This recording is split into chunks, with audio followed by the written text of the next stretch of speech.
All right, very good morning, very good evening, everyone. Let's get started. Meantime, let others join. Uh, okay, so as usual, today and tomorrow are going to be two demo sessions I'll be conducting for this database course. So in these 2 days, I'll just try to explain. Today, I'll try to explain about a course curriculum and the course duration and the course timing and the fee structure and WhatsApp group and Google Drive access and what are the minimum requirement for this course and followed by a payment method and then Oracle certifications and some of the database concepts. So all these concepts we'll try to cover it and we'll continue tomorrow for the further technical discussion on continuation of this particular course. So basically coming to course curriculum, so you might have already gone through my blog and then the course content. I can quickly navigate it if I can get a browser and then open my link here. This is my course curriculum link. Hope you have already gone through that. If not, just take a look. I'm going to ping here in the chart here. So what this course curriculum contains, we'll start with the environmental setup. We are going to set up lab 1, lab 2 with ASM, without ASM, and all the ASM configuration, ASM disk groups, all those will be part of this environmental setup. And followed by, we're gonna start with the networking configuration, your public IP, and adding them into your etc host file and trying to access it from your laptop. So once your chapter 1 and 2 complete, that's gonna end up with your lab setup. Lab setup meaning the Linux and networking setup. And followed by chapter number 3, 4, 5. This three chapter continuation of the lab environmental setup where we will be installing 19C database, 19C ASM grid and disk groups and followed by your database creation. Your lab 1 will be with ASM and lab 2 will be lab 1 will be without ASM and lab 2 will be with ASM. Your database will be running on ASM and one database will be running on your local file system so that we can practice both environmentals and both the setups. So we'll start with the ASM installation, Oracle Home installation, and database creation, and it purely on 19C installation. And again, there are a lot of questions. Many people has pinged me last 3-4 days about a 23 AI and 26 AI. So we'll talk about that little bit in a further sessions here. But for now, whatever we are talking about, it's a purely based upon 19C. This entire course is based upon 19C. Right, so with this chapter number 5, we'll be end up with entire configuration and installation and labs are ready. And again, we'll be going with a GUI mode of installation, both my ASM, database home and database creation. And there are other steps manually also you can install and you can create a database. So I'll be providing all those manual steps and all, you can give it a try. And if further any assistance on that manual installation, we can have a demo, one quick demo on that in continuation of this course. Right, with that, once we are set up with the lab, we'll be using those two labs for our entire course. Whatever this entire database course, throughout that course, we'll be using those two labs and then we will use them for our day-to-day demo sessions, day-to-day lab exercise. So entire course will be based upon those two labs. And then chapter number 6, we'll start with the 19C architecture understanding. And then at the same time, we'll compare with our 11G, 12C, what all the changes happened in 19C we'll be covering. Again, as I just mentioned, there are many questions around a 26 AI, 23 AI, 21C. So your architecture wise, irrespective of whatever Oracle version it is, your architecture remains same. But with the new versions are coming in, there will be new features or new enhancement will be getting added. So if time permits, we can take a look on those a few of the new features what are landed in 21C or 26 AI. But this entire course is purely based upon 19C. And then with that, chapter number 7 is basically understanding a physical structure of your database. And along with that, the logical structure of your database instance. So we'll start with understanding instance, which is nothing but your memory and background process, and what are the components inside your memory, HGA, PGA, and what are the components inside your background process, your mandatory background process, or non-mandatory background process, and at the back end, what are your data files, what are your SP files, P files, control files, read log files, arclog files, password files. Those are your actual physical files where you can go to that location and you can see those files. So we'll explore more on that logical structure and the physical structure of my database and database instance, and also followed by so internal to my database. Internal to database meaning as a physical structure, we just say data files. But internal to my database will understand in different logical concept. So that single data file is visualized inside my database as the table space, and those table space are made up of your segments, and those segments are made up of your extent, and those extents are made up of data blocks. Data blocks is nothing but your the smallest unit of your database, which is typically 8K, and it's a customizable. You can go for 16K, 32K, 16K, and so on and so forth. So those are internal to database and database instance. We'll explore more in depth all this concept in this chapter number 7 and chapter number 8. Whatever I just mentioned about logical understanding of my database, physical understanding of my database, and logical structure of my database instance, all will be covered in this chapter number 7 and 8. And then 9 is about your ASM architecture, ASM understanding, and ASM disk groups, and your mirroring, striping, and redundancies, and your when it comes to redundancies, there's the external redundancy, there's a normal redundancy, and there's a high redundancy. What are those differences? How you're gonna create a disk groups? How you're gonna administrate that disk groups? How you're gonna add a disk? How you're gonna drop a disk? And that's the second part of your ASM, managing your disk groups and the ASM storage.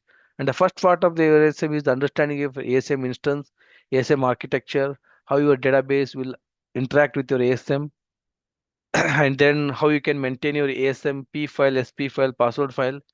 Is your ASM a database? Is your ASM is just an instance? And all those internal concepts will be exploring more on ASM and how your database will interact in this chapter number 9.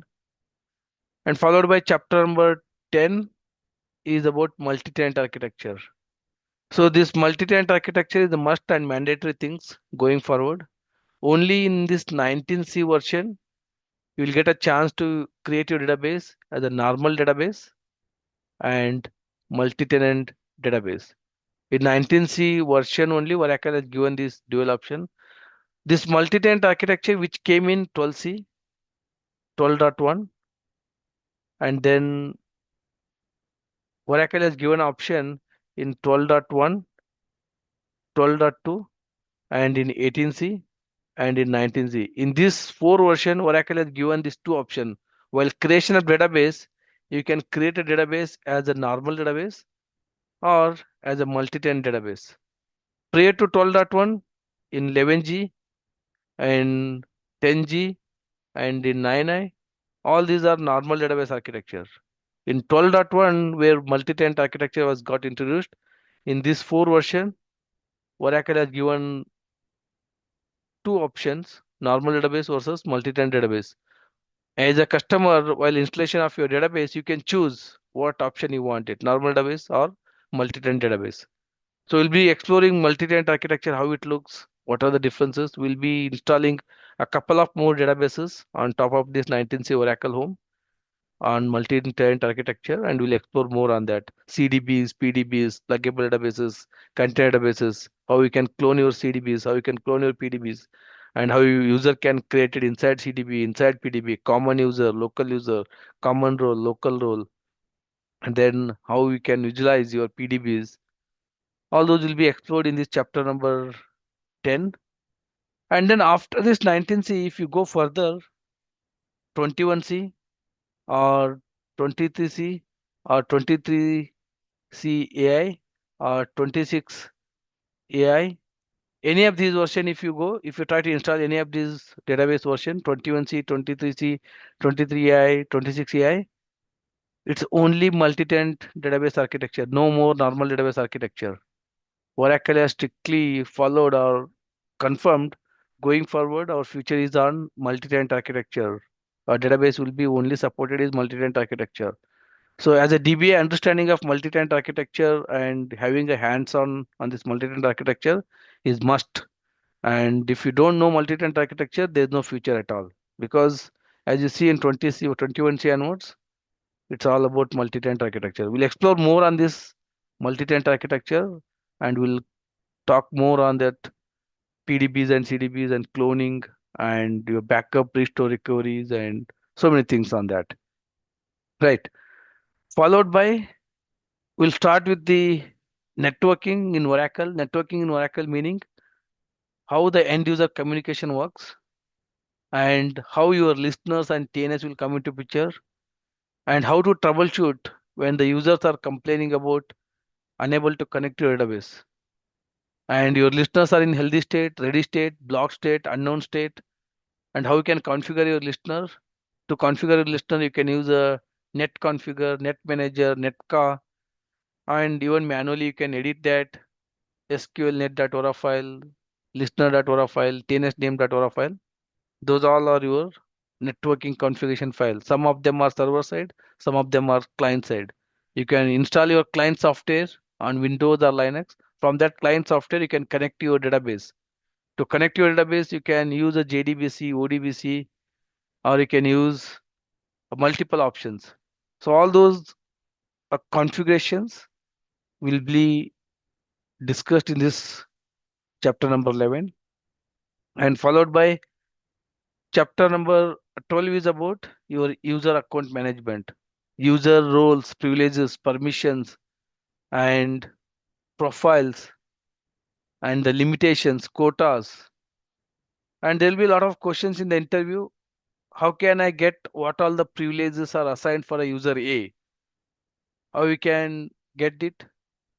There will be only three options when you're assigning any privilege to user: system level privileges or object level privileges. Or at the max, you can assign the roles. If you're able to identify what all the privileges are assigned, system level, object levels, and what are the roles are assigned. Once you can able to list out all these three, you'll be able to list out what all the privileges are assigned for that user A. Or you may get a question from your developers: can you replicate user A into user B, or create a user B and assign all the privileges of user A? So in either of case, you have to get all the privileges of user A and then assign it to user B. So those are the tricky questions. We will explore more on that. First, understand the user creation, user management, and user security, and how you can assign the privileges, object level, and as well as system level. And once you assign those privileges, how you can maintain them. And then once the users are created object, where they will be residing, and what all the privileges are restricted to those objects. And then what are the roles and how you can assign the roles, how you will manage the roles. And then what is the profiles, how you can assign a profile to user or how you can create a profile. And also at the same time, what is quota, how you can restrict that resource utilization or the storage utilization. We're going to assign the quota and then manage them via quota. So we'll explore more on this user management. And again, as you when it comes to your multi-tenant architecture, so this user management become little more extra effort. There will be a common user and local user, and there will be user created CDB level, user created PDB level, how the users will be connected to PDB, how the users will be connected to CDB. So all will be explored in this chapter number 12. And then at the same time, chapter number 13, 14, and 15 is all about your backups and recoveries, or backups and restores. So, meaning we'll explore, there will be multiple backup strategies: cold backup, hot backup, and offline backup, but will be more concentrated or more towards Arman side, because Arman is the only tool where you can take online backup and it will be widely used all over the enterprise customers. And we'll explore more on the Arman sections, Arman part, and we'll start with the full backup, incremental backup, a level 0 backup, level 1 backup, and then how you can write a backup script and schedule them via cron tab, and then how you can take archive backup, how you can take a control file backup, how you can take a SP file backup, and then at the same time, once these backups are ready, how you can use those backups for your restores and recoveries. And when it comes to restores and recoveries, we have RMAN duplicate from backup, RMAN active database duplicate without backup, and we have a restore and recover method, and we have RMAN image copies and RMAN backup sets, and we have a RMAN section size, and we have a lot of RMAN configuration at control file auto backup on or off, optimization on or off, and your Perl files per size. Lot of configuration. We'll explore more on that. Your channels, there will be auxiliary channels, there will be a target channels, and there will be target database and auxiliary database. We'll explore more on these backups and restores. And again, these backups and restore with respect to multi-tenant database. How this backups and restore works for normal database. How this backups and restore works for your multi-tenant database. So we'll explore both the concept with the normal database versus multi-tenant database. How this RMAN integration and RMAN multi-tenant architecture and RMAN incremental and full backup, how we can schedule them, we'll explore in more both the directions, normal database versus multi-tenant database. So all these three chapters will be fully of RMAN backups and recoveries. And chapter number 16 is about patching. So as you all aware, patching is going to be one of the critical aspects for the DBAs, because Oracle will release 4 times patches in a year, typically Jan, April, and July and October. Every month, maybe around 18 to 21st, Jan 18, 19, or 20, 21st, or April 18, 19, or 20, 21st, or July 18, 19, 20, 21st, or October 18, 19, 20, 21st. So every quarterly, Oracle will release the patches. It's a DBA job. We need to apply these patches on the Oracle home, on the database. Once you apply these patches on Oracle home, you need to rebuild metadata inside your database. Then only these, whatever the patches, whatever the new enhancement, new bug fixes will be applied on your database side. So what exactly these patches? Again, many people will call with a many names: CPUs, PSUs, bundle patch, one-off patch, merge patch, interim patch. There'll be a lot of naming convention. We'll explore more on that in our regular classes. But these patches are must. We need to apply it on our Oracle home and grid home. Once you apply these patches, what exactly this patch contains? This patch contains your bug fixes, your security fixes, your vulnerability fixes, your new features, new enhancement, and whatever your interim fixes. All will be part of this patches, and we'll be applying it on Oracle Home and Grid Home. And then Oracle database will be experiencing whatever these fixes. So it's a must job for DBS. We'll explore more on that. And when it comes to patching, we'll be rolling patching, non-rolling patching, hybrid patching, and there's a O patch and O patch auto, and how you can apply your patch on Oracle home level, binary level, how you can apply patch on your ASM home level, how you can patch your database, and how you can minimize your patching downtime, whether this needs a downtime, how you can make your patching faster. And there's a patch storage, there's a central inventory, local inventory, which all will be come into picture when it do a patching. So we'll explore more on this central inventory, local inventory, patch storage, and your conflict resolution, one-off patches, merge patches, how you can resolve those conflicts. So all will be explored on this patching with a live patch demonstration. Right. Chapter number 17 is about your upgrade, database upgrade. So how you can upgrade your database, 11G database to 19C, 12C database to 19C, or 18C database to 19C. So there will be direct path upgrade is supported. Any of your database which is 11G, 12C, 18C, directly you can upgrade to 19C. Suppose in case your database is of, let's say, 10G, if you want to upgrade to 19C, there is no direct path upgrade. You have to first upgrade your 10G database to 11G or 12C. Post that, you have to upgrade it to 19C. There's a two hopes. So we'll explore more on this upgrade process. What are the pre-checks? What are the post-checks? And as part of your upgrade, what is the best options? Whether you can go with the manual method, whether you can go with the silent method, whether you can go with the GUI, DBCA or DBUA, or whether you can go with the 19C new feature called auto upgrade. So we'll explore all of those options when it comes to upgrade and what are the best recommendations. Is it a downtime needed or can we do database upgrade in online?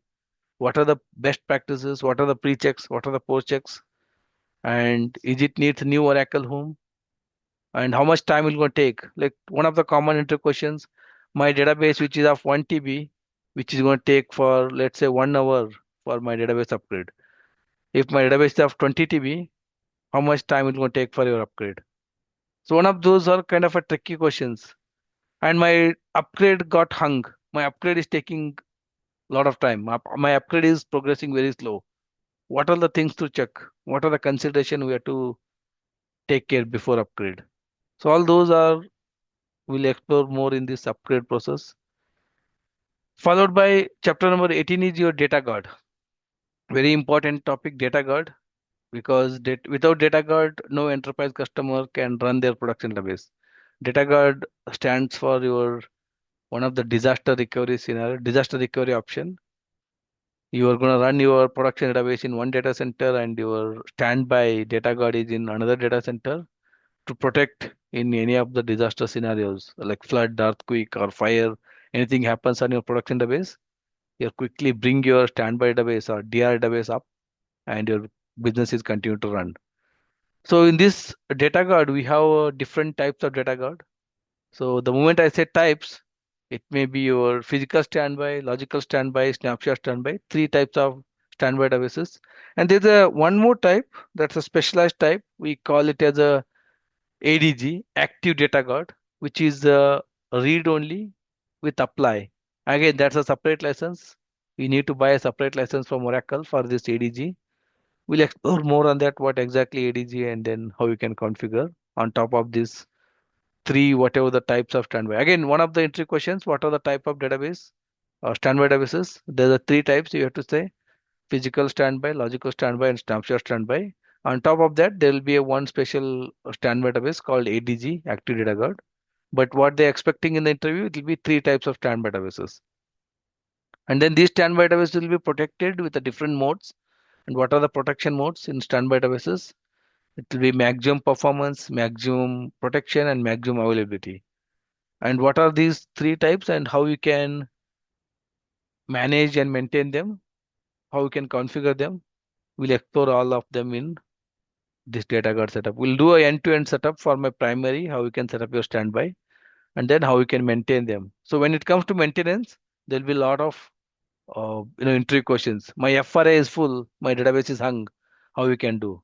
My standby database is out of sync from production. How you can make it sync? And at the same time, what is DRDIL? Switchover and failover. I want to convert my primary database as a standby database as a primary database. They call it as a switchover or DRDIL. How you can perform that? How can I perform failover? My production is crashed. My production, storage, server, everything is crashed. I need to make my standby database as a primary. How you can do that? I want to convert my physical standby database to snapshot standby and snapshot standby database back to physical standby. How can I do that? I want to configure my logical standby. How can I do that? There will be a lot of activities around this DR. We'll explore more on that with a live demonstration when it comes to chapter number 18. Right. And then coming to chapter number 19, cell scripting. Again, you might be interested in Python or the latest scripting, Ansible and Terraform. But basic understanding, if you know the cell scripting, you can easily upgrade yourself to Python scripting Ansible scripting, and then make your all the day-to-day activities automation. So as a DBA, once I log into my shift, I have to do hundreds of checks, whether my instance is up and running, whether my database is up and running, whether my database is read-write mode, my instance is open mode, my ASM storage having enough space, my table space are having enough space, all the users are having enough space, my listeners are up and running, my storage mount points are all having enough space. All these checks as a DBA, once I log in, I have to do it. So to perform all these checks, I need to spend at least 2 to 3 hours in a day. Every day, spending 2 to 3 hours is like, we're wasting a lot of time.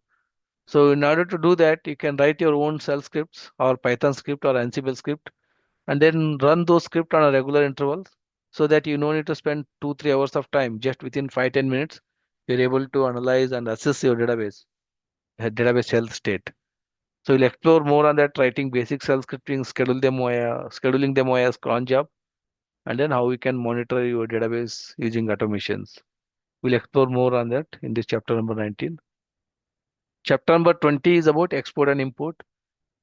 Again, whatever we talked about here, RMAN, backup, restore, recovery, is all about physical files. Is the physical files.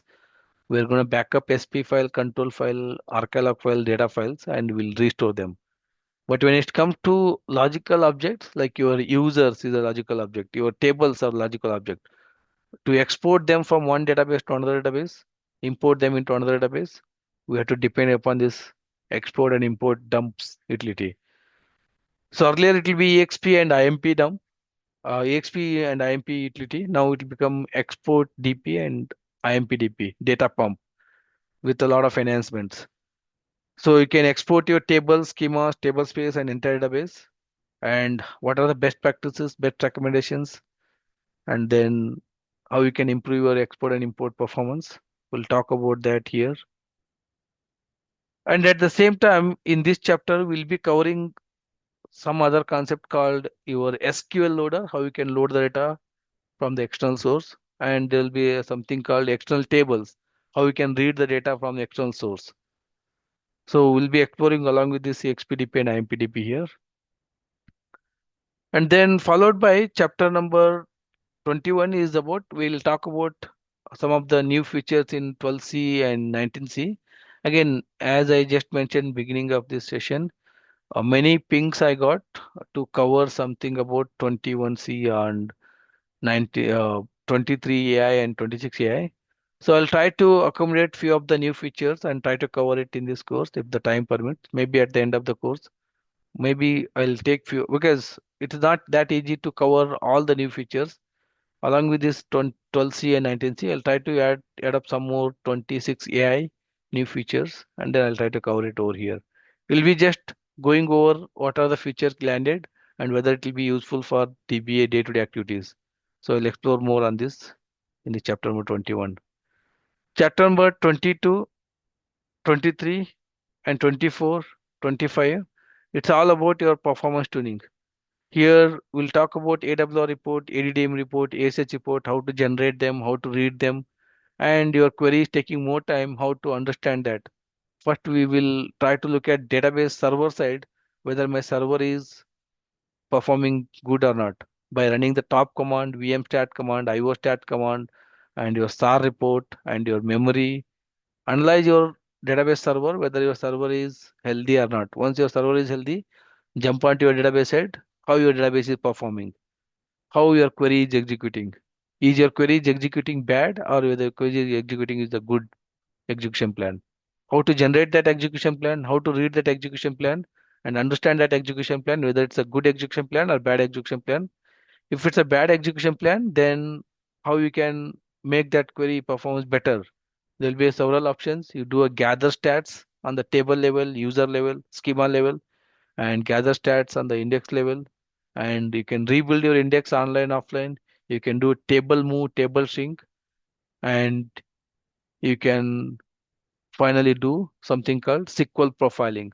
SQL profiling meaning if your optimizer is using bad execution plan, you can force your optimizer to use the best execution plan by running your SQL optimizer or by running your SQL profiling.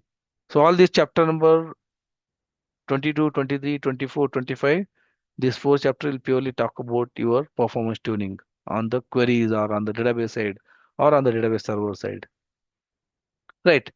At the same time, at the chapter number 26, resume and cover letter preparation, I'll be going through my own resume and cover letter, and then I will be providing some of the hints or the tricks how to make your resume stronger. What are the valid point you need to incorporate into your resume and cover letter so that your resume will be having a highest weightage and will be strong. Your resume will be in strong in the market and will be get shortlisted for any of the new opportunities. So I'll go over my own resume so that you can build your own resume. Chapter number 27 is interview questions. At the end of the course, we'll be going over that all the interview questions and answers, documentations. We already created a document on our Google Drive. There will be a lot of interview questions and answers will be written over there. We'll go over that. Again, as and when we covering each and every topic, we'll be discussing about what are the expected interview questions and answers.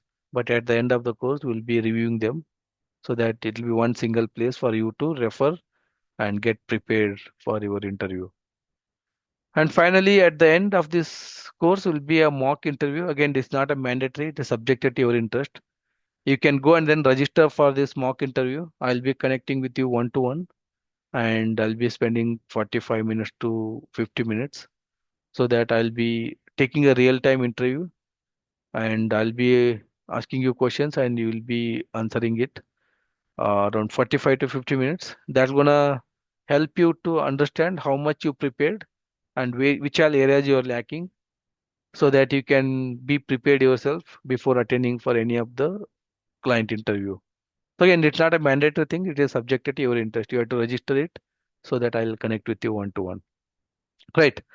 With that, I'll not take a pause here. If anyone has any questions, feel free to unmute yourself, ask any questions or any doubt you have it. Or you can use the chat window here. You can post your questions. If you're not able to talk, I can take those questions. Hope that's clear. Any questions, guys, so far?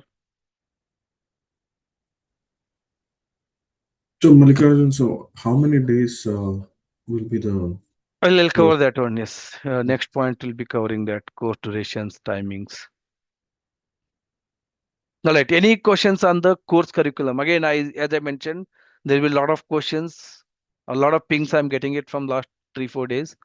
To take a course on 26 AI. Again, uh, not at this point. This course is purely based on 19C, and as the time permits, I'll be covering few of the new features on 23 AI or 26 AI. Right. There is a question in the chat. OEM. Are you covering how to use OEM? OEM, no. OEM itself is a separate course. I'll not be covering anything on OEM. But if needed, I can show you one or two demo, maybe at the end of the course, how you can configure alerts in OEM. Because in order to install your OEM itself is one day. You're going to need entire one full day. And again, as I mentioned, OEM itself is a separate course. We'll not be covering anything on OEM. But if there's a time at the end of this course, I can cover 1 hour or 2 hours of session, how you can configure your alerts on OEM, how you can monitor your performance and database and server side performance through OEM. That I can show you. All right. Quickly jump onto the course uh, timings, a fee structure and duration. So this course is a weekday course. We'll be taking 2 days in a week, Monday and Tuesday, and 3 hours on each of those days. So Monday and Tuesday, IST hours. In EST, it will be Sunday and Monday. That will be late night for them. So the timing will be 8:30 a.m. IST to 11:30 a.m. IST, or maybe for EST it will be 10 p.m. to 1 a.m. It will be late night for EST times. But however, if you're not able to make live classes, you can watch the recording because every day sessions will be recorded and uploaded into the Google Drive. You'll be getting access on the Google Drive. You can watch the recordings. So 3 hours Monday and 3 hours on Tuesday, or 6 hours in a week, 2 days in a week, Monday and Tuesday. So 7 weeks, what this entire course will be able to complete. And then this course will be paid training, the 10K, 10,000 Indian rupees or 125 US dollar. And this will be covered via online Zoom sessions or the team sessions. I'll be sharing those a Zoom link or the Teams link for the registered student via WhatsApp group. And then this will be covered based upon Oracle 19C version. And again, if there is any concern about 23C, 23 AI or 26 AI, again, that's a separate course. Maybe I'll be launching in upcoming days. But for now, this course will be based on 19C. So all the registered student, I think we already got around 6 students or 7 students. They are all part of WhatsApp group. I have added them into WhatsApp group. Maybe they joined a week or they joined almost 8 or 7 days back, 7 or 8 days back. I have added them into WhatsApp group and then I have granted access on the Google Drive. They're all watching the previous batch recordings and they're just briefing themselves and they'll be continuing with this course. So I'll be adding all the registered student into a dedicated WhatsApp group. So any communications or any doubts, everything will be discussed on WhatsApp group. Any questions, queries, are you stuck on your lab setup or if you have any questions or any issues, you just ping in our WhatsApp group, dedicated WhatsApp group. I'll be jumping on a Zoom session and I'll be clarifying all those doubts, all those questions. And then, as I just mentioned, there are 7 students already joined. I have granted access on the Google Drive. So once a student is joined for this course, they'll be getting access on the Google Drive. They'll be getting a 4 links. One is a course material where all the course documents, course PPTs, lab exercise, everything will be along with the ready labs, ready VMs, all will be found in this Google Drive link one. And this other information, all the interview questions, preparations, all the patches, softwares, everything will be found in this link too. And then in this link 3, all the previous batch recording, whatever the last batch we completed, all the previous batch recording will be getting access. Why a previous batch recordings will be granted? Because there'll be a lot of questions. Like, there are already 1 year, 2 year, 3 years of experience candidate or experienced guy who want to complete this entire course within 1 week. They can simply go and then watch these recordings and they can complete this course in a fast track manner within a week. Or you are new and you want to learn more, you can watch this previous batch recording before attending the live classes so that you can interact more and you can ask a lot of questions in the live classes. So you can prepare yourself well in advance before the live classes. So that's other advantages why you get this previous batch recording. And along with that, whatever the daily sessions will be recorded and uploaded into Google Drive link 4 and you'll be getting access on those link.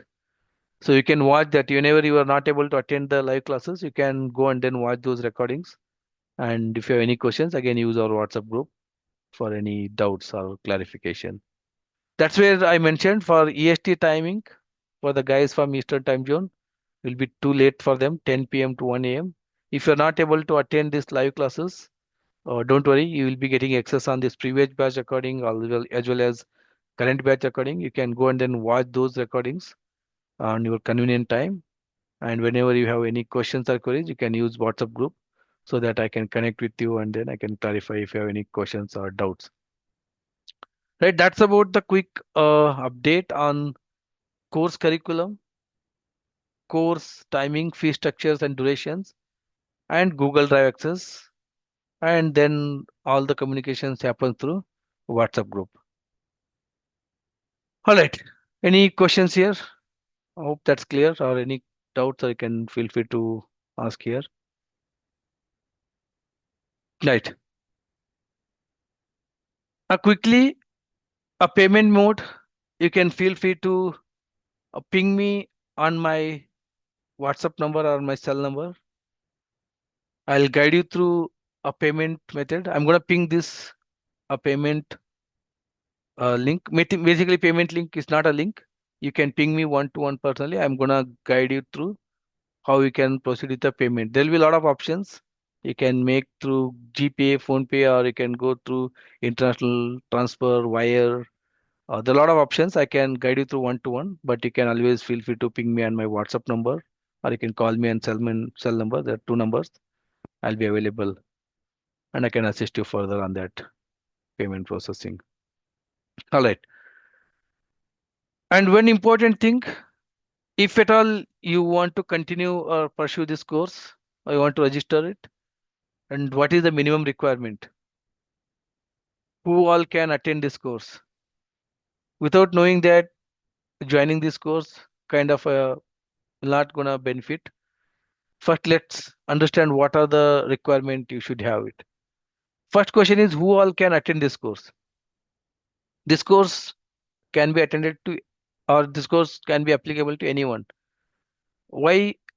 Because whatever this, if you just go through this course curriculum, what I just covered, this course curriculum start from the scratch for the foundation, and it'll go up to advanced level. All this RMAN, backup, restore, recovery, patching, DR, your performance tuning, basics of performance tuning. So from the scratch, it'll start and then it's gonna go till advanced level. So that if you are entering into a DBA world, or you are having 1 year, 2 years of experience and you want to come to DBA world, or you already have 5 years, 10 years of experience, you want to brief yourself, learn again once again from basics to advanced level. So this course is dedicated for everyone since it covers from scratch till advanced level. There are some topics, if you're experienced with 5 years, 10 years of experience, some topics will be very, very basics. You can skip those and you can continue with whatever required one. Right. And then any guy who is preparing for the interview, this course is well suited for them. You can go through, watch the previous batch occurring, and you can get yourself ready for the interview. Right? Anyone can attend this course. But if you know basics of Windows and basics of Linux, it's a added advantages. Because how to log into your Windows, how to log into your Linux, and if you know the basics of Linux command, it's gonna help you to catch up the course very quickly. And if you don't know the basics of Linux, you don't know any of the Linux command, whatever the command we'll be using in our course, we'll be explaining it, what that command, why we use it. At that parallelly, you have to practice the Linux commands. There'll be a lot of Google Drive, in the a lot of documents on the Linux basic commands in the Google, you can get it. And at the same time, there'll be a lot of Linux documents I uploaded into Google Drive. In this Google Drive, along with this course material, there will be a lot of commands related to Linux. I attached it. You can practice them so that you can able to catch up this course along with when I'm explaining it. And also, you should be having a basics of your SQLs. If you know basics of SQLs, that's well and good. So that you can catch up this whatever the concept I'll be explaining it, you'll be able to catch up and you'll be able to practice. But if you don't know basics, again, don't worry. There'll be a lot of basic fundamental SQLs document I have attached here on this Google Drive link one. You have to put some extra effort, some extra time, practice all these SQLs so that you can be up to date and you can catch up the things whatever I'm explaining it. So those are the two understanding where if you're new to this course or new to IT, so you have to practice Linux and SQLs in advance. You have to spend a lot of times, some extra time and extra effort to make these sessions and to make this active or to practice this so that you can able to catch up this database course.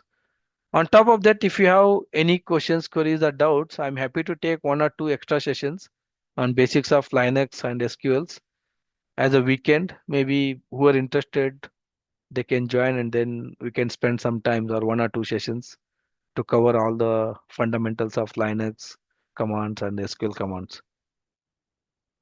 And then most importantly, the hardware requirement. You should have minimum a 10 GB RAM in your laptop and minimum 100 GB SSD hard disk in your laptop or the desktop so that you can set up your own labs.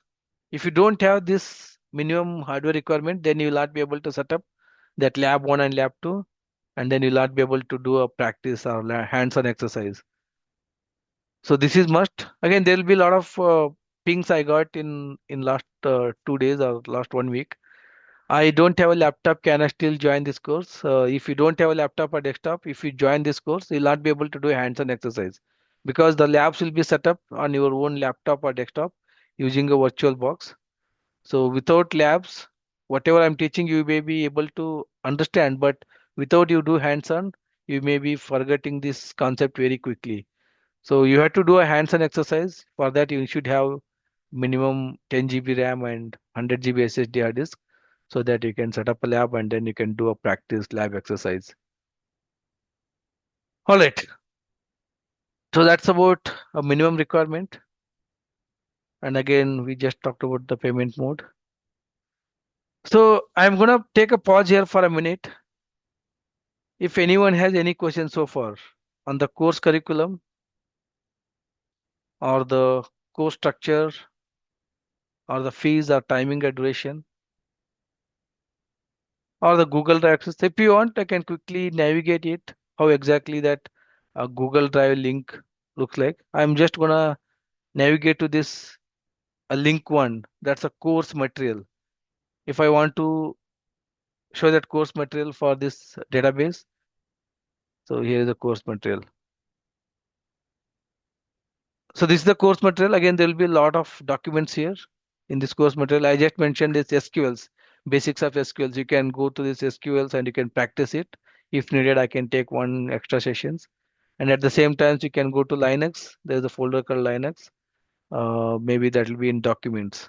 You can go to okay, database labs. Okay, there's the extra document. Go over there. Not extra documents. Where was that? Okay, here. Go to ebooks here. There's a Linux basics. You can go inside that. You can practice those commands. Right. So there will be a lab exercise. There will be a ready labs. So these are the ready VMs. If I go inside that, there will be a VM1, VM2, VM3. We'll be using those VMs to set up your labs. That is your link one. And at the same time, if I go to link two is your other information. There'll be a interview questions and answers, patches, and all those things. So if I get that link to here, right, this is your entry questions, your ISO images, monitoring and automation scripts, your softwares, and your patches. So there will be whatever required for this course will be placed under this link two. And then going to this link three. Link three is your previous batch recording. So which is important. So you can watch the sessions in advance so that you can interact and you can ask any questions or ask more questions during the actual sessions. So this is your, I can put it over here.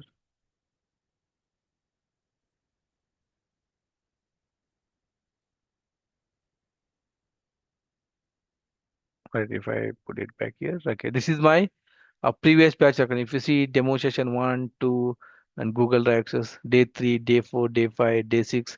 And along with these recordings, if you just open these recordings, whatever I'll be teaching, you can even watch them, you can even download it. I'll just close it. So along with the recordings, you'll be getting that notepad. Whatever the command, I'll be writing it in my lab as a demonstration. Those all the commands, everything will be attaching it. Because when you're watching the recordings, you can refer this notepad and you can practice it. Let's say if I go here, multi-tenant architecture, multi-tenant recording here, if I open that, so whatever the commands, I'll write it, I'll execute in my lab, all those command output will be here. So you can just watch the recordings, parallel you can practice it. So all this previous batch recording also will be getting it so that you can prepare on your own in advance so that whenever you have questions, you can ask them in a live classes or in our WhatsApp group, you can post those questions. Right. Google Drive access, again, payment mode and the minimum requirement. And then with no questions, quickly we'll talk about this certifications and some of the concepts on this database, the architecture part and other things. So before I move ahead about this certification, some of the concept. So your uh, instructor, there'll be a uh, there'll be a lot of questions. Last 3 4 days, many people they called personally. They called me or called in WhatsApp or even they pinged in, and they're asking who is the instructor and who will be teaching this course. Is there any third party vendor is coming in or any third person is coming in? So here there's no third party person or vendor who is teaching. It's the entire course is handled by me. I'm the one who will be covering this course end to end. Uh, Again, as I always used to say, based on my passion, I am teaching this course. I want everyone to enter into this DBA world, especially for this Oracle world, and explore their career. So based on my passion, I am handling these courses. I am not engaging any third party vendor or third person to deliver this course. Uh, a quick intro about me. Hope you all aware. I'll be into this Oracle world from last 15 years, and mostly this 15 years I'll be into Oracle domain, Oracle product. I worked on various Oracle product. I worked as a Oracle DBA, rack admin, data guard expert, uh, data guard broker, OEM, Exadata, Exalogic, Supercluster, JDLRA, uh, Oracle EBS, Oracle PeopleSoft. So almost most of the majority of Oracle products I worked on the last 15 years. That is my primary skills. And at the same time, I also worked on the other secondary database skills, DB2, SAP HANA, MongoDB, MySQL, PostgreSQL. And also I worked on the other technologies, the cloud and DevOps. I worked on the Oracle Cloud extensively. All the cloud migrations, I worked on that. And also I worked on the little part of the AWS and Azure. And also I explored my knowledge into DevOps, some of the Python scripting, uh, Cookbook, Chef, and Terraform, Ansible. Whatever needed for my DBA career, I explored a little bit on the DevOps part. But again, it's not mandatory to learn end-to-end DevOps course. But there are some tools and utilities and scripting knowledge you should learn and then make your day-to-day activities seamlessly, or you can make day-to-day activities automation using those DevOps scripting. So that is a quick intro. I hope you might be already knowing from my YouTube channel and blog. Uh, Nothing much. Okay, I'll be the one who will be delivering this entire course end to end. Uh, Again, on top of that, I am also part of Oracle AS community. Hope if you are not aware of what is Oracle AS, uh, I think uh, there'll be 240 or 250 Oracle AS all over the globe. I'm happy to say that I'm one of that. What is this Oracle AS? How this Oracle AS program works? Oracle ACE is one of the prestigious recommendations or award. We will be receiving it from Oracle. As I just mentioned, there will be 240 or 250 candidates all over the world who are Oracle ACE. Uh, if you're interested to be part of that Oracle ACE or how it works and what is that program is all about, just ping me one to one personally. I'm going to guide you that.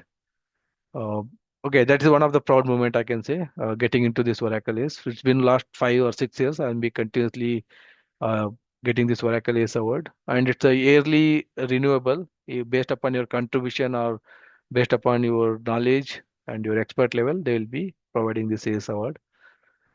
Right. So yeah, again, that's outside of this course. If you're interested, feel free to ping me. I can guide you through further process on that, how to nominate and what is the process and what's the minimum criteria for that for the Oracle ACE award. All right. Again, I'll take a pause. Any questions, any queries on the course curriculum content, course timing, duration? Right. If not, let's quickly jump on a couple of important questions on this Oracle certifications.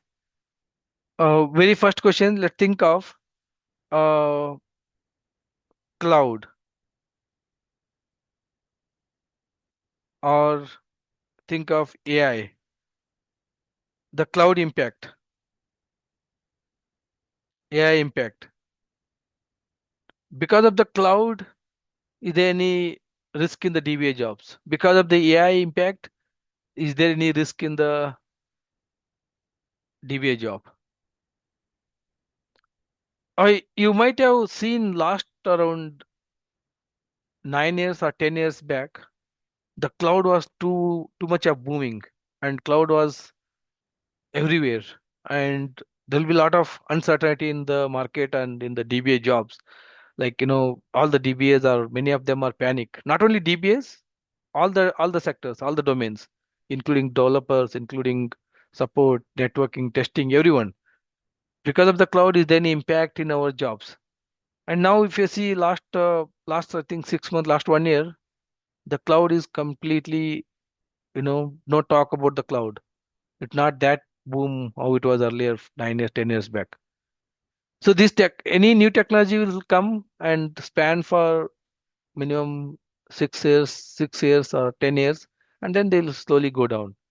And from last 1 year, 1.5 year, everywhere AI, ChatGPT and agentic AI and Gen AI. And again, because of this Gen AI or AI, ChatGPT, is there any impact on our DBA role? Again, this is a new technology came in last 1.5 year, and now it's too much of boom.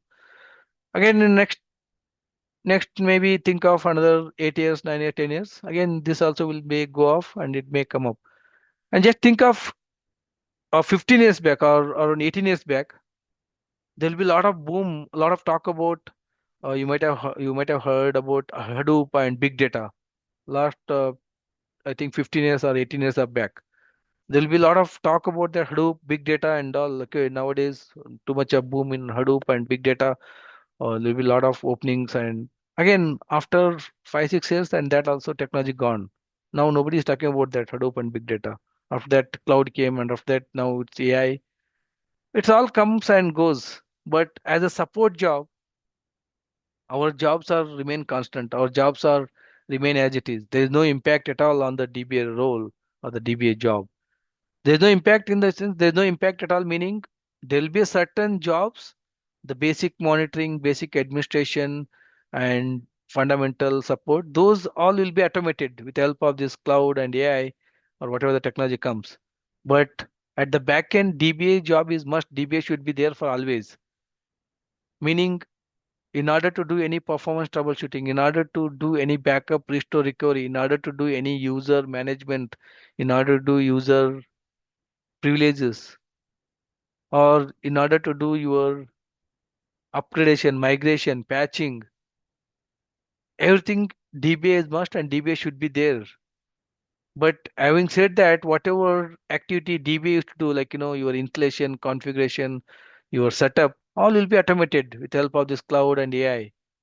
But once the setup and installation is done at the back end, DBA should be always there to support that database, to do a proper backup, restore, recovery, and do a migration, upgradations, patching, and your user management performance. For all those activities, DBA should be there. DBA will be there forever. There's no 100% job will be taken over by this cloud or AI. No, nothing like that. Only few percent, like 5%, 10% job will be automated with help of this cloud and AI. But parallelly, there will be a lot of job openings because of this cloud and AI. As a DBA, we should not restrict ourselves to support database. If the new technology cloud is coming, if the new technology AI is coming, maybe next few years, new technology may comes, and we should be always up to date in the market. You have to learn those technologies so that your resume will be stronger in the market and you'll be getting a new job opportunities quickly.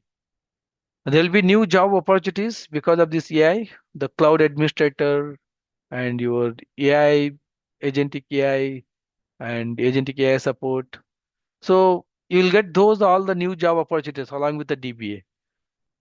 So parallelly, it's a both win-win situation, right? Like there'll be few percentage of job will be reduced, basic monitoring activity what DBA, L1 DBA used to do. And at the same time, new job opportunities to do a cloud administration, AI agent management. So to grab those opportunities, you have to be up to date in the market. You have to learn whatever the new technology comes in so that your resume will be stronger in the market and you'll be getting a new job opportunities so quickly. Right, again, in a simple words, there's no impact on the cloud technologies or AI technologies. Your DBA job will be as it is. And having said that, you have to complete all these certifications. If it's a cloud, you can complete the cloud certificate. If it's AI, you can complete the AI certificate.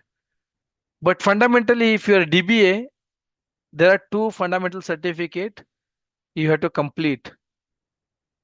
One is your DBA and one is your rack. So any database in Oracle, it will be either standalone or rack. Standalone is your single instance, rack is your multi-instance, multi-node. So as a DBA, you need to complete these two certificate must because any customer you take it, any enterprise customer they can take it, you can take it. Their database will run as a standalone or as a rack.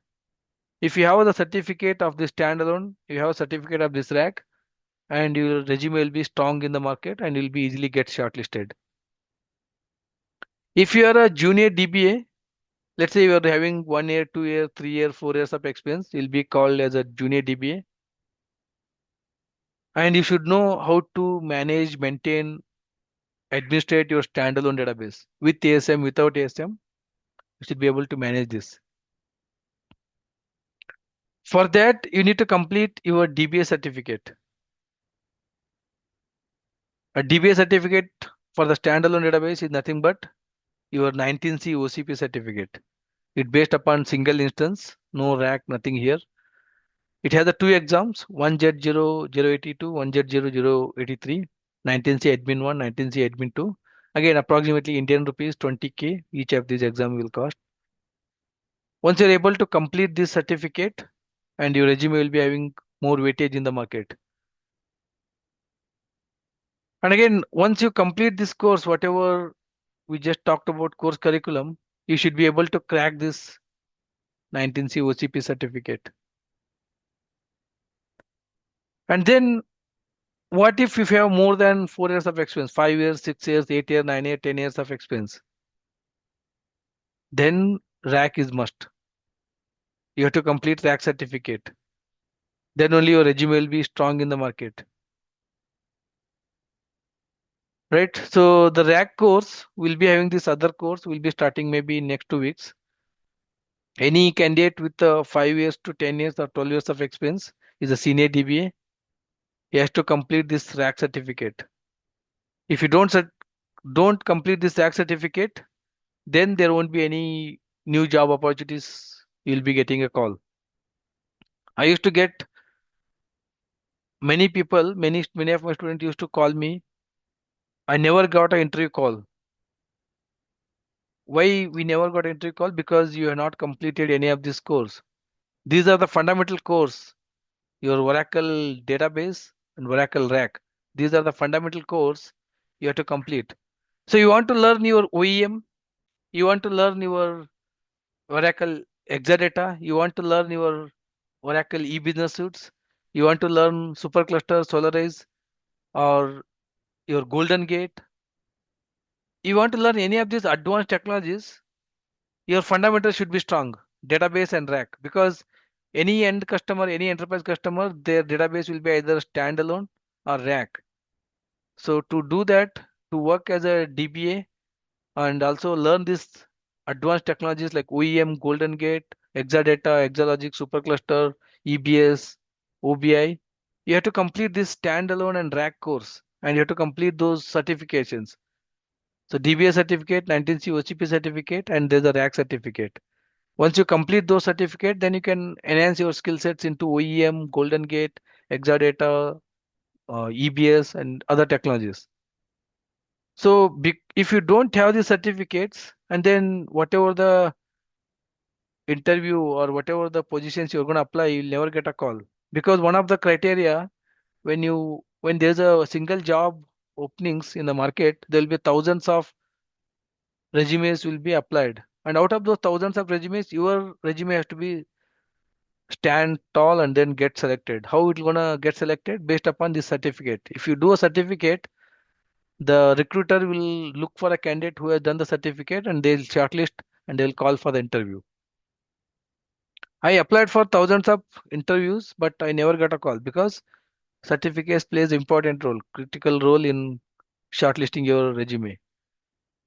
Right. So that is one, like, I'm just talking about the certificate only at the and in the point of Oracle. But if your new technologies are coming and you already learned that, and make sure that you complete the certificate, cloud certificate, Oracle OCI and AI. So learn those technologies and complete those certificate and put those certificate logos into your resume, and your resume will be strongest and it can easily get shortlisted. Right, that's about the quick intro on how important to have the certificates, and then how important to learn the new technologies, and then make sure that these technologies will not impact any DBA role. Don't worry, there's no panic. There's no impact on the cloud or AI technologies on the DBA role. DBA role will be forever and it is evergreen. All right, so I'm going to again take a pause here. Any questions so far? So good on the certification part or the new technologies impact on the DBA role? All right, I'll take it as a no. Quickly, we'll talk about a little bit on the fundamental architecture and we'll continue tomorrow. Again, as I just mentioned, beginning of this course or beginning of this today session, today and tomorrow are two demo sessions. We'll be continuing a basic discussion. Today, we'll start with a few topics. Um, we'll talk with the database architecture and networking. Tomorrow, we'll start with some of the basics of Linux and some rack concept and some advantages. We'll talk about that today. We'll start, and whatever the remaining topic, we'll take it to tomorrow.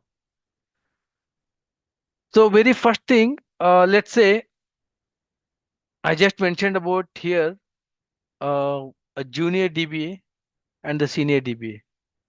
Where is that on here? A junior DBA, and then I also mentioned a senior DBA. So, what exactly mean by junior DBA and senior DBA?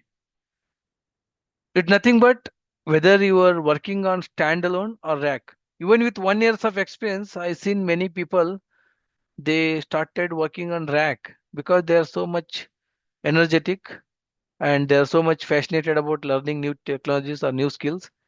And in my team itself, with the 2 years of experience, they're working on both the database and rack, and they're supporting end-to-end rack.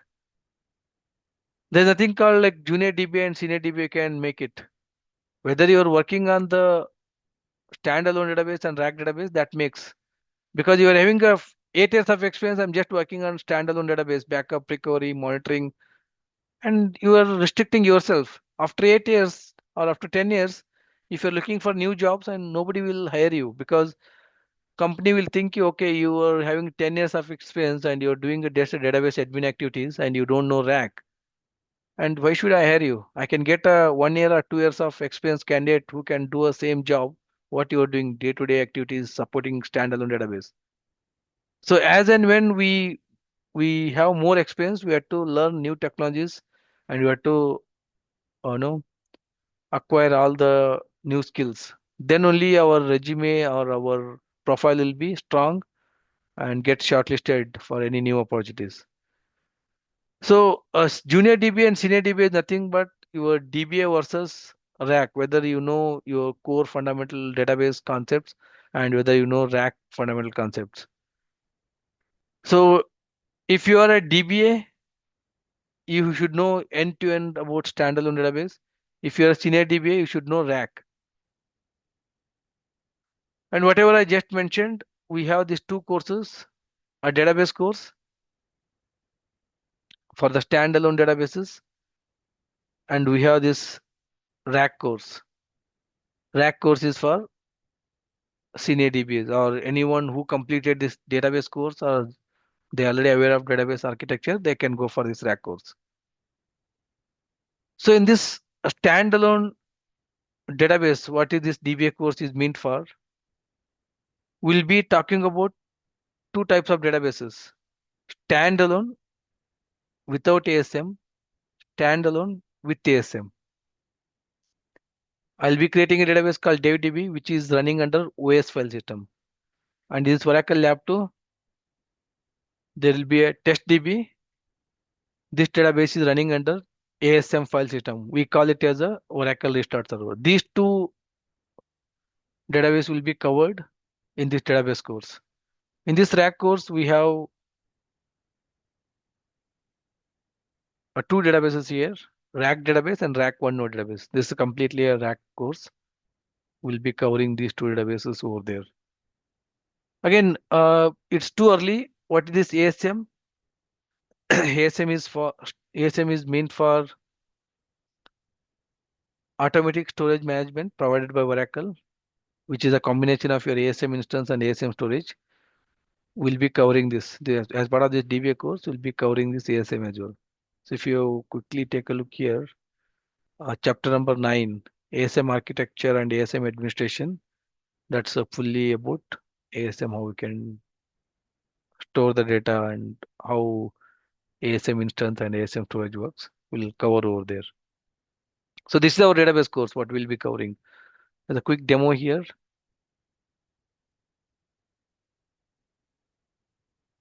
Right, if you take a look here, this is our lab one, or I can make it to split window. Lab one, lab two. So we have this lab one and lab two here. So as I just mentioned here, lab one is without ASM. Your database will be running under OS file system. Lab 2 is with ASM. That's the test database which is running under ASM storage. So if you do quickly ps-ef grep smon, and you can see a devdb. This is the devdb database which is running under this lab 1. So if I do here ps-ef grep smon, again, what is this ps command? It's a two basics. Everyone should be aware, but otherwise I'll be explaining in our regular classes. PS command is a process list to check your all the database and ASM instance. The moment I run it, this PS command in this lab 2, I can see my test database running under. The moment I see this ASM, I can say that my test database running under this ASM storage. Database will be running under ASM file system or ASM storage. So if I log into Oracle user, you can see this Oracle user. Already here lab 2 already logged into Oracle user. I'll connect to my database here by running this .orinv. My database instance is devdb, and here .orinv, my database instance is testdb. So I'll connect to my database running SQL plus /s this DBA, connected to my database instance. Select name from $, data file. Again, what are these data files and all we'll cover in our regular classes. If you see system, sysocks, undo, user, a lot of data files which are placed under this OS file system. If I go till here, if I exit CD into this location where my data files are located, I can go into that location, pwd, present working directory, which directory I'm in, ls-ltr. I can see all these data files. Physically, I can go and then I can see the data files. Whereas for my test database, same process. If I connect SQL plus /s sysdba, I'm going to run the same command. So anything start with this plus, that's your ASM storage. So if I exit, if I go to this location, CD, it'll not say, it's not a file or directory. because ASM is a specialized storage. ASM is the automatic storage management provided by Oracle. Whereas DevDB running under your OS operating system, Linux operating system, file system, I can simply go to that CD, that OS file system. I can see all the data files. Whereas your test database running under ASM, ASM is automatic storage management, the special storage provided by Oracle. I cannot directly go there by this OS. Anything start with the plus, that is your ASM. Plus data is your ASM storage. So you have to go with ASM CMD. ASM CMD is ASM command line to manage your ASM storage. Now we'll be into ASM command line. So you can do lsdg. Let's go here. You need to set the environmental variable to your ASM. Set the environmental variable to your plus ASM and ASM CMD-P lsdg. So that will give you what are the LSDG stands for list disk group. What are the disk groups? What are the storage you have created under ASM?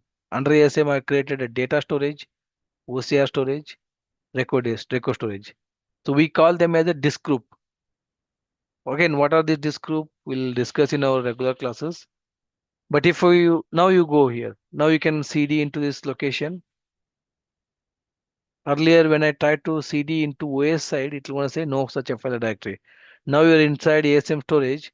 Now you can CD into that. It will gonna go into that location. You can see now you are into that location. Now you can do ls-l. You can see the same file, system, sysocs, undo users. Whatever we saw here, system, sysocs, undo users. Same files, what we're seeing here. Again, there is a separate chapter on ASM administration, ASM management. We will discuss more on that. So now we quickly got to know what we'll be covering in this course. We'll be covering this both lab 1, lab 2, DevDB, TestDB. That is DevDB running under OS storage, TestDB running under ASM storage. So Oracle strongly recommends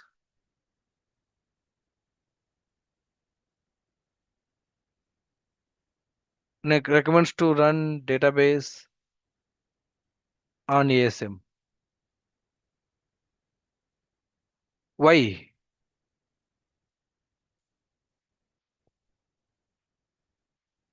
Oracle strongly recommends always run your database on ASM like this test database running on ASM, not like dev database running on OS file system. Still, you can go and then create it, but Oracle best practices run your database on ASM. Why? Because ASM has lots of advantages. ASM has a lot of advantages. A few of them, let's say, again, in the part of our regular classes, I'll explain more, but I'll just give a high level. Mirroring,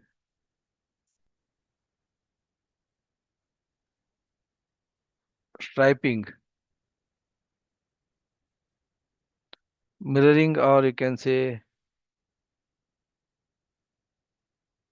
redundancy. So in this redundancy, we have external, normal, and high. Again, what are these external, normal, high?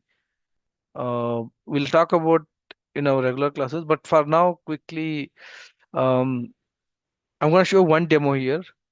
Oracle restart. What is Oracle restart? That's what I mentioned here. This is called Oracle restart. If your database is running under ASM, we call it as a Oracle restart. I just given only three example here. Advantages of ASM. There will be many more we'll cover in our regular classes. But if I want to show this Oracle restart, let's think of here. ps-ef grep smon. Here ps-ef grep smon. So my test database is running here. My dev database is running here. That's your database instance. So let's say this is a midnight. Let's say it's a midnight 1 a.m. Your lab one, this is your lab one. And again here also midnight 1 a.m. This is your lab two. So your lab one maybe due to some OS issue, lab restarted. Your lab two also restarted. Or somebody has killed, let's say this is your OS process, this is your database instance process, one of the S1 process. Let's say this S1 process got killed. I'm going to kill this is OS command kill. I'm going to kill this process. If you see kill, now no database instance is running. If I try to connect SQL plus, it says here connected to idle instance. Earlier when I connected, it says connected to your database 19C. Now it says connected to idle instance, meaning your database instance is down. So let's go here and lab 2.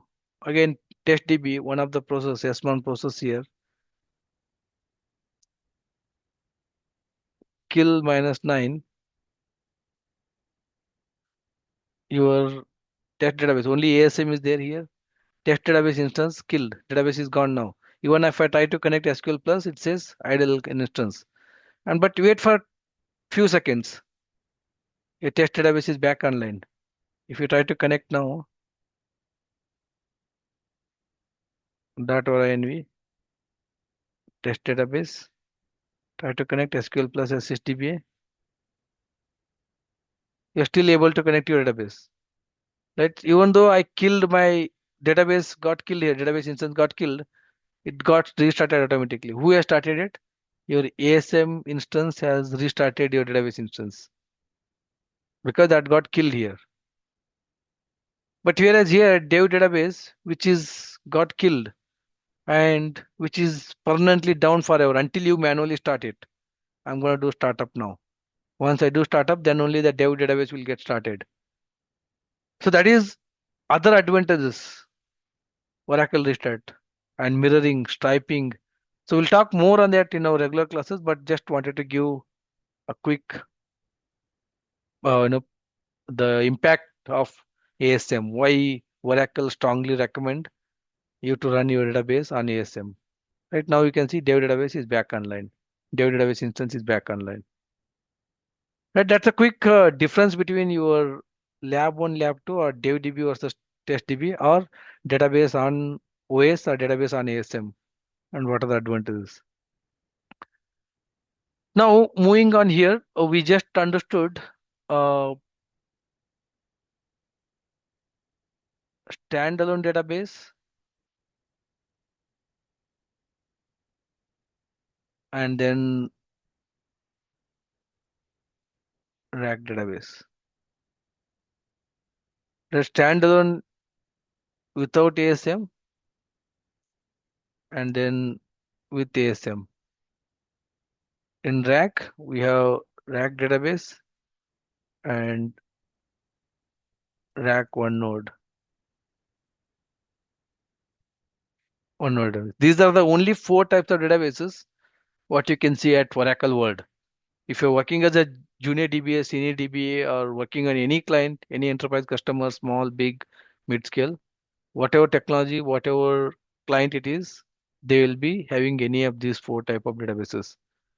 Standalone with ASM or without ASM, rack database or rack one node database. It may be running on Exadata or they're on premises or they're running on cloud, whatever it is. You can see any of these type of databases only, nothing much.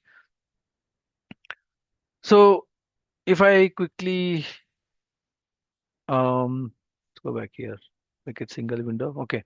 Now if I quickly talk a little bit on this rack, or I can give you one comparison here, right here. Uh, Now we understand here in this standalone, we have standalone with ASM, standalone without ASM. Standalone without ASM and standalone with ASM, and Oracle strongly recommends run your database on ASM only. But how about when it comes to standalone versus rack? Which one is better and why? What is Oracle suggestion? I have standalone here, two types of databases. I have rack, again, two types of databases. Whether I can run my database on standalone or whether I can run database on rack. Which one is better? So again, Oracle strongly recommends to run database on rack.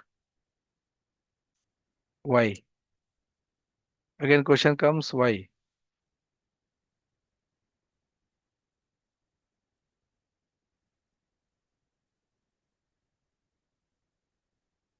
Rack advantages. Why? If you are able to understand these rack advantages, you should be able to see the what is the impact of rack.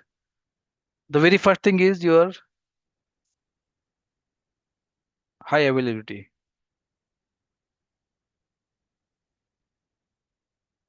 failover, load balancing. These are the There will be a lot of other features in rack, but these are the three basic minimum three features which will be very powerful and differentiate your standalone database. For that, if this single slide will explain you more. Let's say you have standalone database where your one instance, one database is connected here. This is your lab one or lab one or lab two, lab one, lab two. Maybe let's say your DB or maybe you can say test DB. Both are standalone database. Both are running on the server lab 1, lab 2 instance and database. DB, DB database. Test DB instance, test DB database. Your end users, like this is your three-layer architecture. This is a web tier, or this is your front end, web or mobile or presentation layer. This is your middleware application tier, and it's a back-end database tier. Three-tier architecture. The user may be connecting from the web browser, or user may be connecting from mobile application, or the user may be connecting from desktop. Let's say you're using a banking application. Let's say ICICI Bank, HDFC Bank, or any banking application. You can access it through browser, or you can access it to that application, mobile application, or any desktop client. They're connecting. All they will go to the respective application server. From there, connection will go to database server, lab one or lab two. Let's say 1,000 users are connecting here, 1,000 users are connecting here, 1,000 users are connecting here. So totally 3,000 connections are coming over here.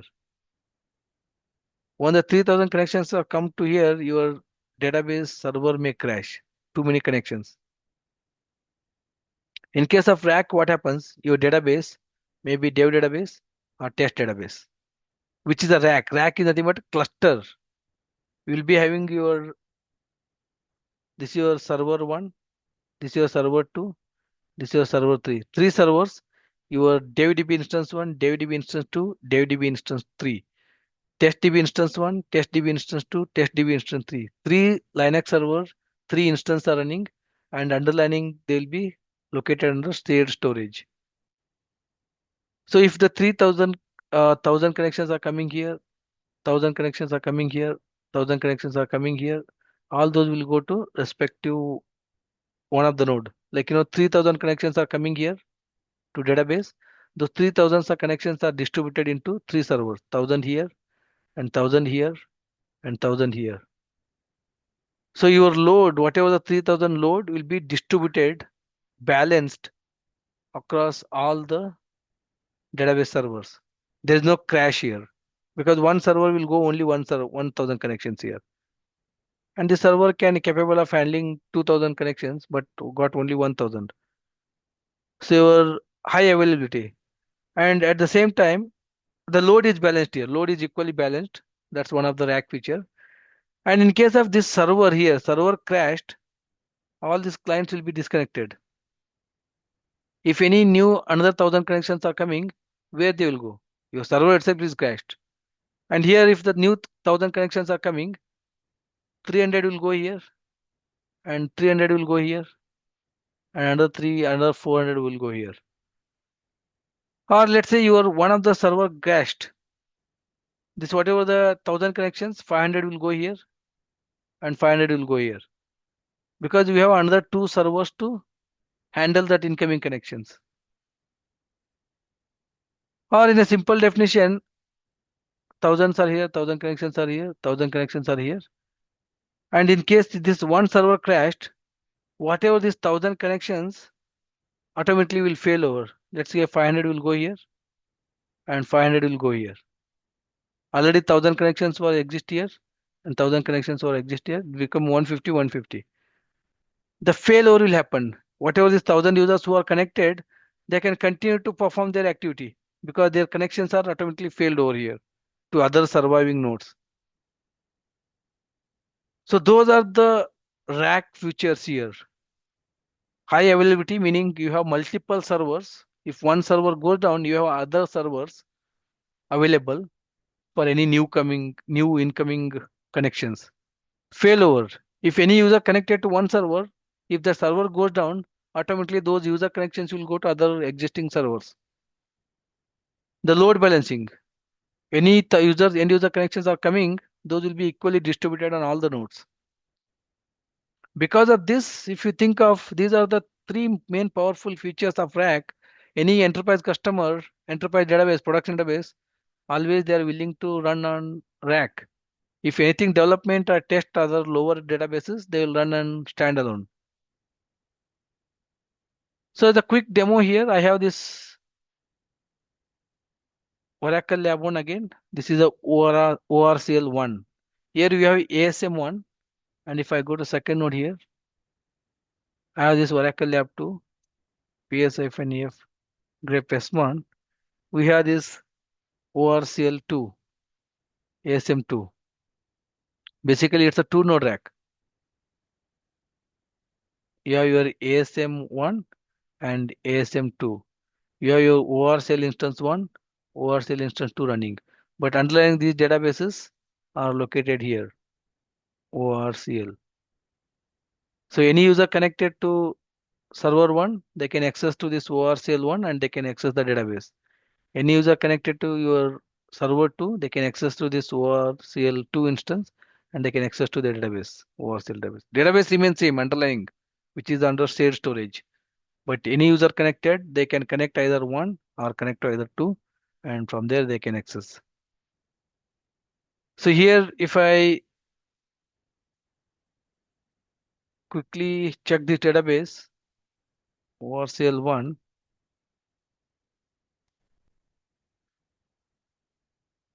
Ora tab,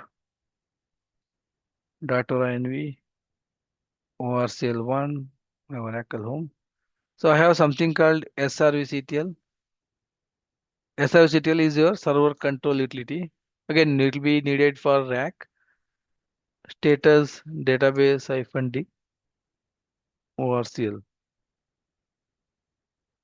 So ORCL1, sorry, ORCL2 running under lab 1 and lab 2.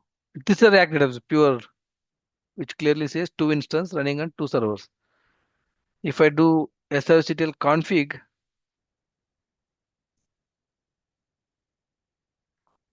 so if I do srctl config database ORCL, it all will say about your database name, database unique name, Oracle home, user, SP file, password file.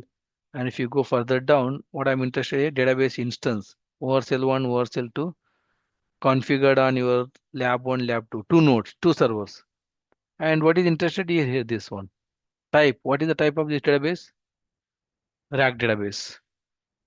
Right. Similarly, there is a rack database and also rack one node database. Again, I'm not going to cover that rack one node. It will be very useful for rack core, but not at this. Hope that's clear. Any questions so far on this type of databases? Why Oracle recommend you to run database on ASM and why Oracle recommend to run your database on Oracle Rack for critical production databases? All right. There are a few questions in the chat. I can quickly take a look. I'm interested in Linux weekend session. Yes, definitely. Once this database course starts, I'll add everyone into the WhatsApp group. I'll take some sessions on the Linux and SQLs, and also parallelly you can refer those documents. Okay. Does running your database and automatic storage management affect your performance? Okay, good question. That is again I just mentioned here mirroring, typing, Oracle restart, and also your high IO. That's your read and write. High IO meaning high IO performance. Meaning if your database is running under ASM, you will get a better performance than your database running under OS file system. Because your Oracle has to interact with your OS storage, understand the OS IO, which will be little delay. If your database running under ASM, your database and ASM are both are provided by Oracle. There's no interpretation. Directly IO will be understand by your database and ASM because both are provided by Oracle technologies. So if your database running under ASM, there will be huge IO performance, better performance. So there will be huge read and write better performance. So there's no effect of your performance issue on the database which is running under ASM. Rather, you get a better performance if your database running under ASM. All right. Moving on next quickly. One of the important entry questions, database architecture. Can you brief on database architecture or Oracle architecture? So if they say brief on database architecture or Oracle architecture, we should not say how the end users are connecting using username, password, TNS, and all those things. Like, what I mean is this one. Where is that one? Do I have it here? Right, it's not like end user how they connect using username, password, listener will take, how the query will be processed. It'll go to your shared pool and parsing, execution. No. The moment they explained about database architecture, we should start with the instance and we should start with the database at the back end. Once you understand that, let's say the moment they ask you in the interview, brief about database architecture or Oracle architecture, you should just start with your one-liner definition. Oracle architecture equal to instance plus database. Right now, again, don't be hurry or worry. This is just a brief introduction I'm giving here. These all concept will be explained in our regular classes in detail. Just for a demo purpose, I wanted to show you how exactly this course will be continued in the upcoming days, right? So if in the interview, if they ask you what is Oracle architecture or Oracle database architecture, your one-liner definition should be Oracle architecture is a combination of your instance plus database. And again, further, instance is a logical structure, database is a physical structure. Again, further, instance is a logical structure which is made up of memory and background process. And database is a physical structure which is made up of data files. That's your single liner definition. If somebody asks, anyone asks you, what is database architecture or database Oracle architecture? Is a combination of instance and database. Instance is logical, database is a physical. Instance is a logical, which is a combination of memory and background process. Database is a physical structure, which is nothing but data files or the storage files or the end user data or the backend data files. So again, further, if you go memory, you can divide. If I go further here, memory is a SGA and PGA, combination of SGA and PGA. And background process, again, combination of your mandatory and non-mandatory background process. And again, further, if you go into SGA, SGA is combination of your DB buffer cache. Inside that, again, key pool, recycle pool, NK buffer pool. And that SGA contain DB buffer cache, log buffer cache, shared pool, large pool, Java pool, stream pool. Again, in the PGA, you have stack space, bitmap, bit tree, sort area, cursor area, UGA, temp area, so many other components. These SGA and PGA. SGA stands for System Global Area or Shared Global Area. PGA stands for Program Global Area or Private Global Area. Again, that's the memory is one part of your instance. Other part is your background process. In this background process, we have mandatory background process, non-mandatory background process. You have 5 mandatory background process: SMON, PMON, checkpoint, log writer, debrighter. Again, each of these background process has its own task. SMON is for system monitor, for your recovery purpose. Whenever instance crash happens, SMON will perform your roll forward and roll back based on committed and uncommitted transaction. PMON process is a process monitor which will monitor your end user transactions. If any end user idle session timeout or user session is disconnected due to network issue, it's going to clean up all the resource held by those user process. Checkpoint will update your data file and control file SCN information. Log writer will write data from log buffer cache to redo log files. Data file will write the data from database buffer cache to data files. So many other things.